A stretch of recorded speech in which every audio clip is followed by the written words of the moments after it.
2 ẹni tá a bá ṣe fún òun fún ara ẹ̀ kò gbọ́dọ̀ sùn pẹ̀lú tó bá jẹ́ pé tó wà lọ́kọ kò gbọ́dọ̀ sùn pẹ̀lú ọkọ yẹn lọ́jọ́ yẹn kò gbọ́dọ̀ sùn pẹ̀lú ọkọ yẹn ìyá tó bá ba sùn sí ó gbọ́dọ̀ dá sùn ni. So àwọn tí mò ń sọ ọ̀pọ̀lọpọ̀ náà ń wò mí sà tó jẹ́ pé mo ti ṣe fún ọ ní tó máa sọ pé yes that is how it is.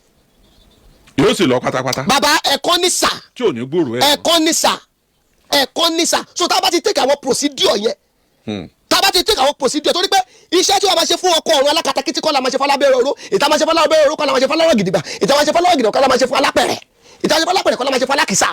wọ́n ní ṣé lóòótọ́ ni ọkọ ọ̀run máa ń blọ́ọ̀kù àtijọ́ àti mú. 100% ni sà ọ̀pọ̀lọpọ̀ tó ní disappointment sà ọkọ ọ̀run ni sà ọ̀pọ̀lọpọ̀ tó ní disappointment ọkọ ọ̀run ni.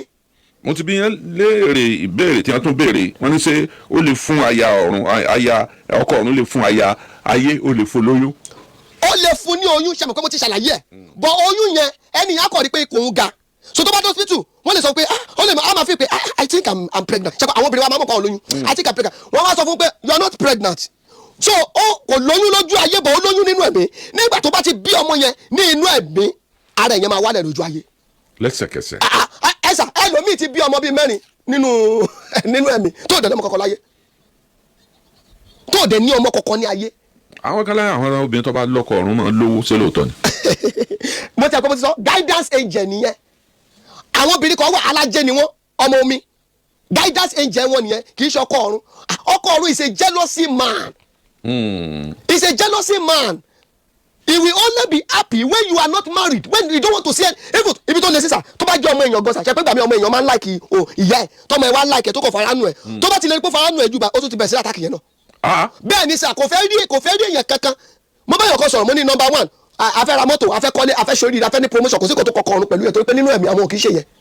So ìwọ tó bá ṣe yẹn lójú ayé ìwọ ló máa wọ́n ọ̀nà àbáyọ fún ayé ẹ̀ kókó wọ́n lè ba many things jẹ́ torí pé they don't value a material things. bẹ́ẹ̀ ẹnìkan ní òun ṣèkómọ lójú àlá wípé ọ̀lù tí wọ́n gbà pé òun ò rírọ̀ ẹ̀rí ilé ayé yìí. ó possible sa. pé ọ̀lù ńlá ni. ó possible sa. pé òun àtọkọ òun àwọn agbọ́mọ wọnú ọ̀lù àwọn èrò wa pọ̀. ọkọ ọ̀run nìyẹn ọkọ ọ̀run nìyẹn tábà lọ wo onítọ̀hún yẹn sà ó lè má bímọ lójú ayé. ó bímọ kò rọmọ bí. ó lè má bímọ lójú ayé so gbogbo àjọyọ̀ tó yẹ kó máa ṣe lójú ayé ló ti ṣe fún lójú ọ̀run so tó bá rírun yẹn tó bá sọ pé it's like my ó dàbí ẹni pé ilé ayọ̀ mi ti ń bọ̀ irọ́ ni sà. ìdí àti òfin nílò wòlíì tiẹ̀ nìyẹn láti máa tó ẹ sí ọ̀nà àládàá bọ ìtumọ̀ àlá tó bá ti ṣì gbọ́ it takes you to the wrong place. ṣé gbogbo wòlíì lọ́mọ̀ nípa àtúnṣílẹ̀. gbogbo wòlíì kan sá. pàápàá jù lọ́tọ̀ lọ́kọ ọ̀run dé.